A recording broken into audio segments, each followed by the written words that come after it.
Good afternoon, welcome. I am Digby Ricci, and this is another lecture in our series entitled Brushing Up the Bard.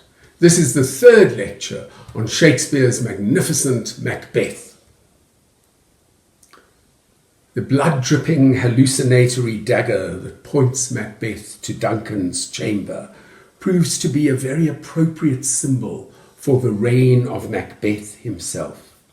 Blood indeed breeds blood, and one atrocity leads to another. Macbeth, the once courageous warrior who unseamed the traitorous MacDonald from the nave to the chops, has murdered his king and murdered a virtuous elderly man in his sleep.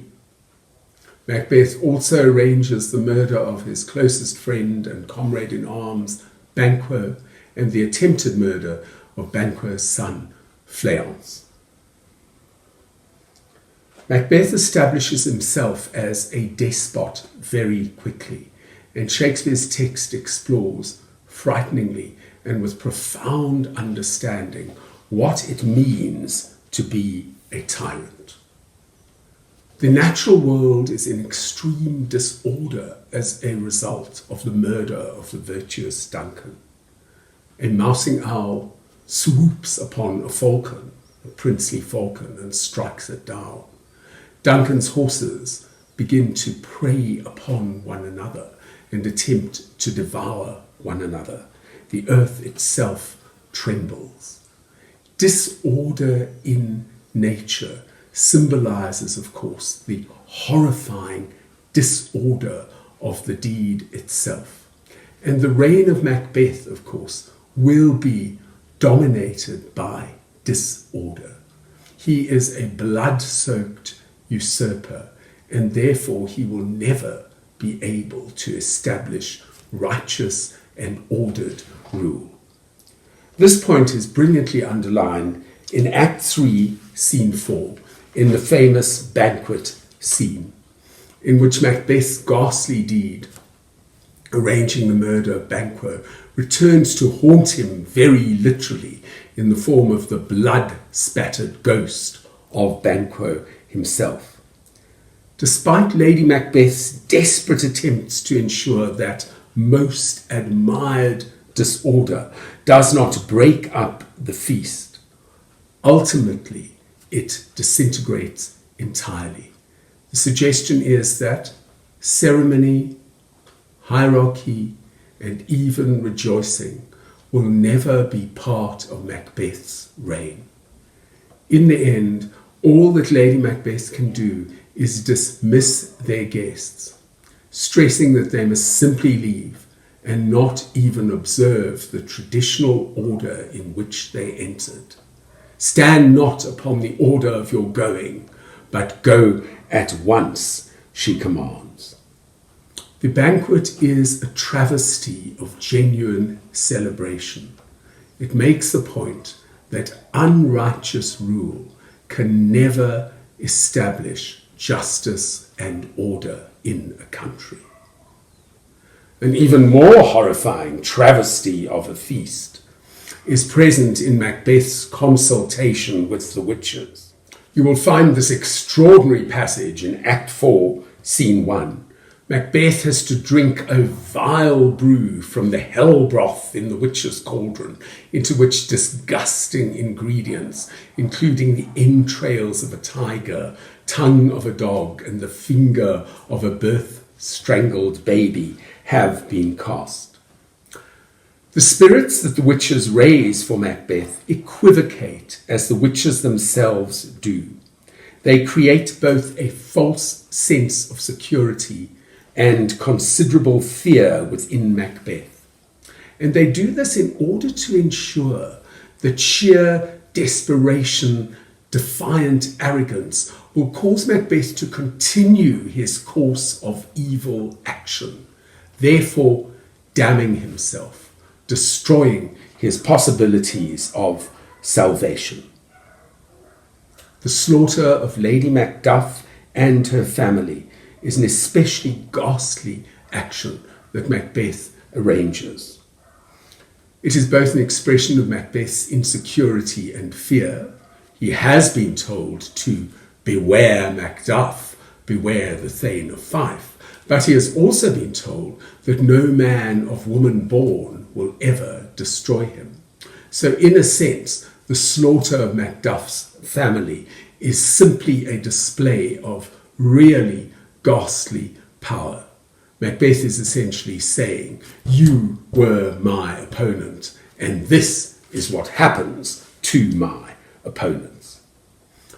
It is time now, I think, to mention a really brilliant recent work on Shakespeare, and particularly the political dimension of Shakespeare's tragedies.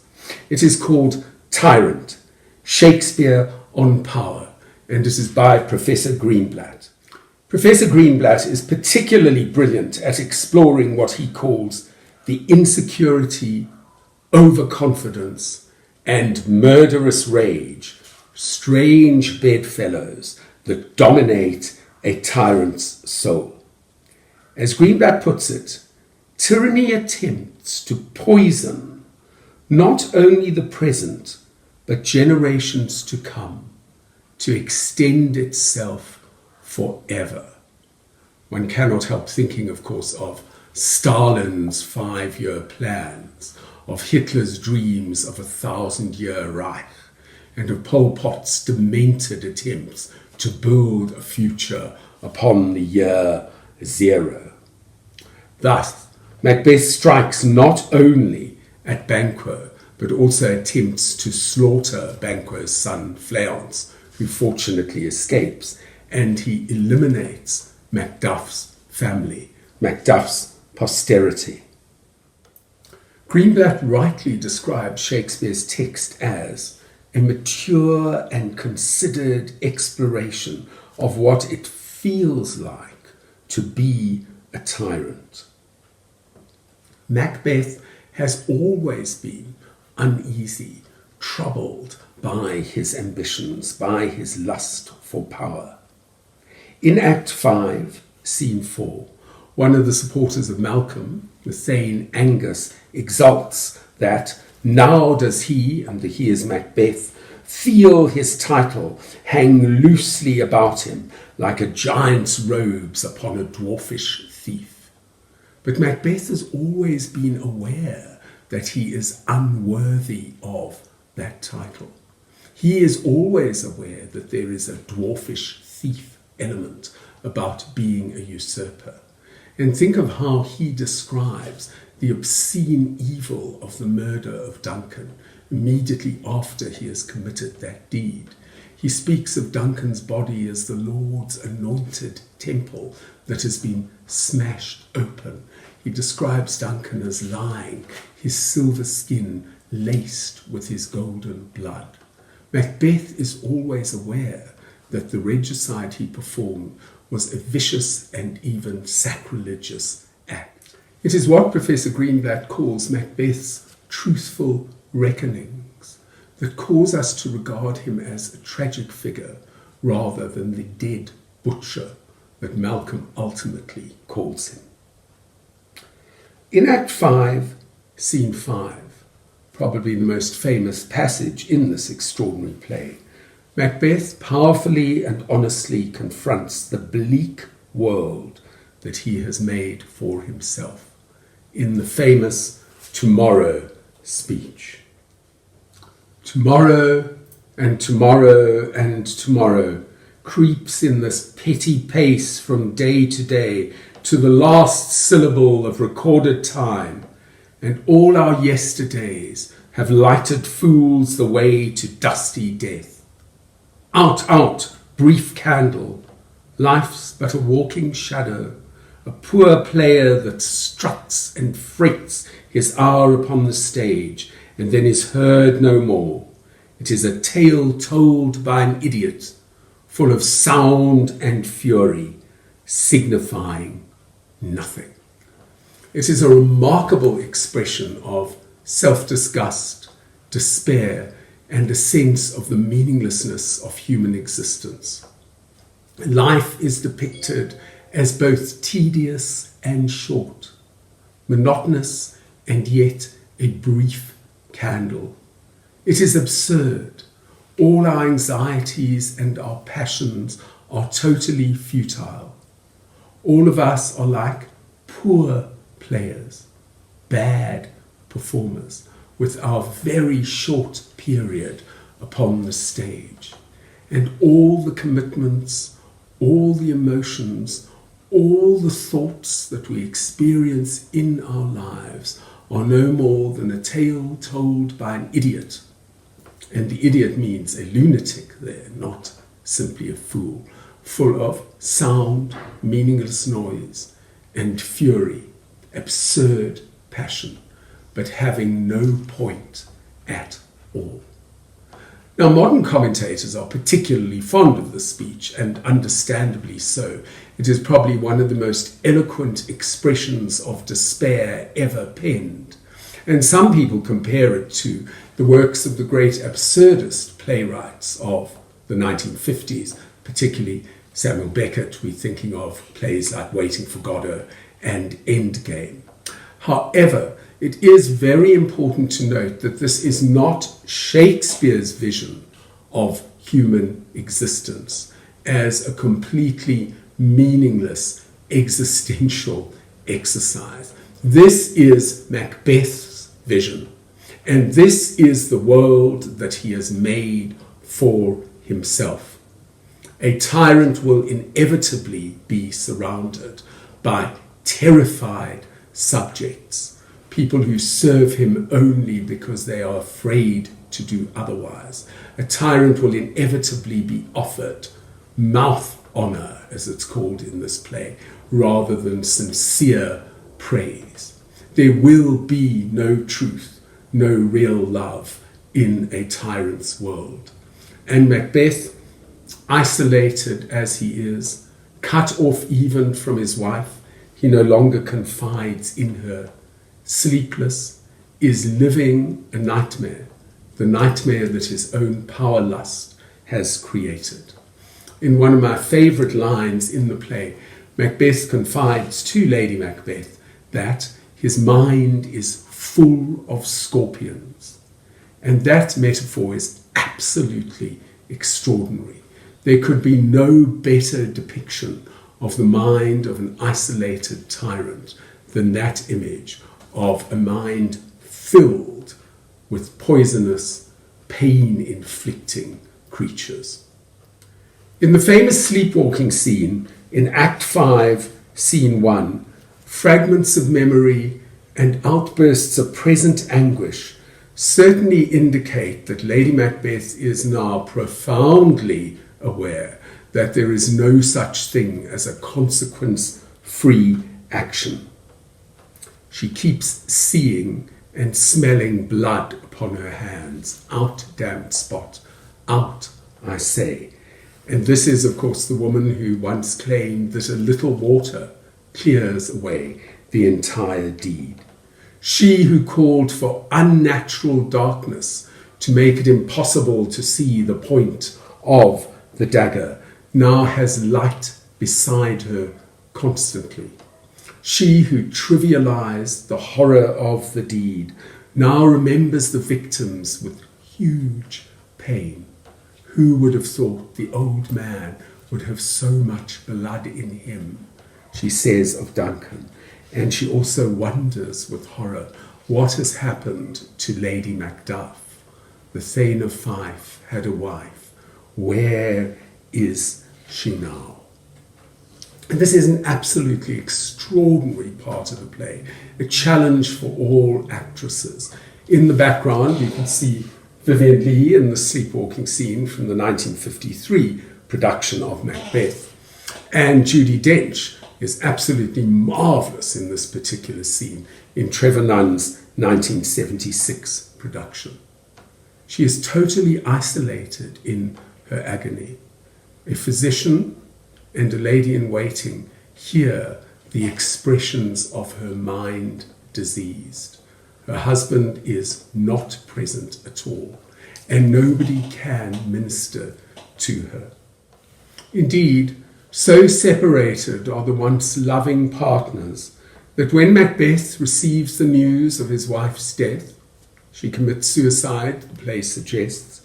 He simply responds that this is an inappropriate time to receive the news. He is preparing for battle against the English army and the supporters of Malcolm. It is not an appropriate time. As Macbeth says, she should have died hereafter. There would have been a time for such a word. The pity and terror that all readers and viewers of Macbeth certainly feel in the concluding acts are constantly intensified by our awareness that the choice of evil is always a sacrifice of goodness. The extraordinary potential of two remarkable people is destroyed by evil choices.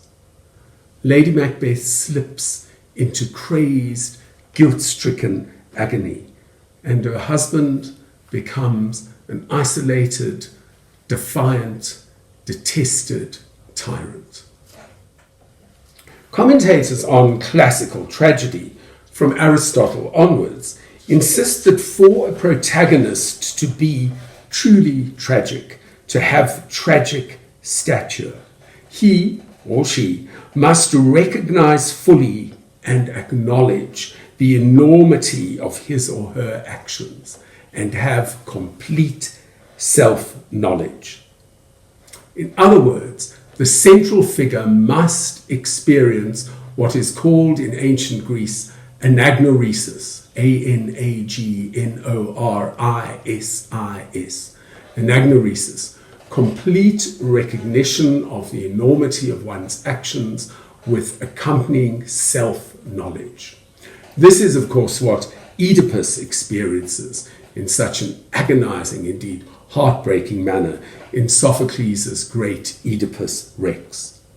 Does Macbeth experience anagnoresis?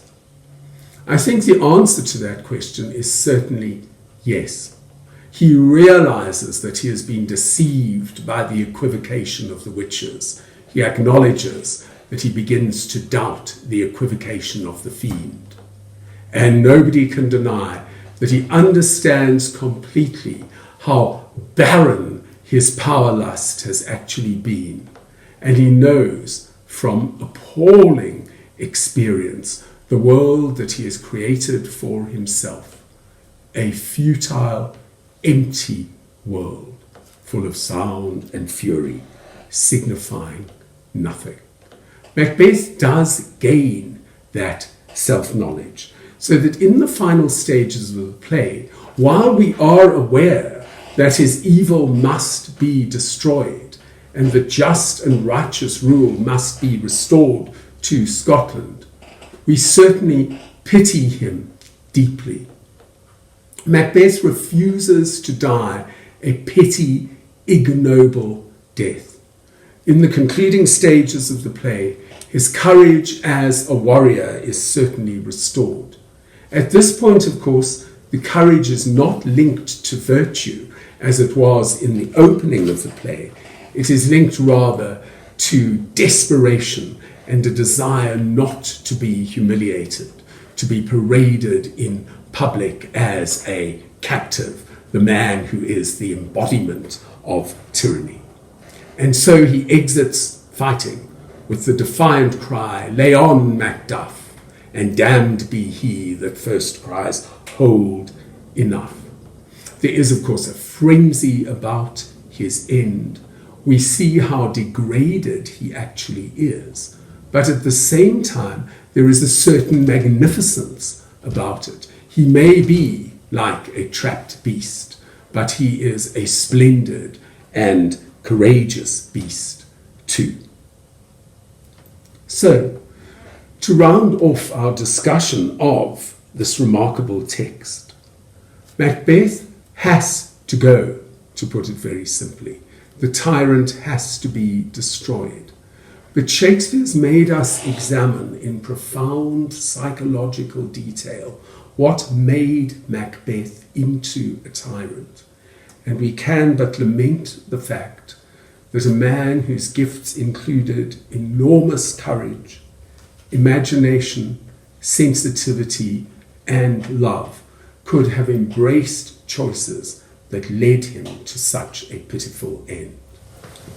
If true tragedy can be defined as the pity-inspiring exploration of the downfall of greatness, and I think it can be defined in that way, then Macbeth, of course, is a supreme and sublime tragedy, for we feel intense pity over the self-corrupted downfall of a once extraordinary individual. This concludes our discussion of Macbeth. I hope you found it interesting and useful, and I look forward to speaking to you all again soon. Please subscribe to these lectures. It costs nothing, and I can't believe that you are not enjoying them enormously.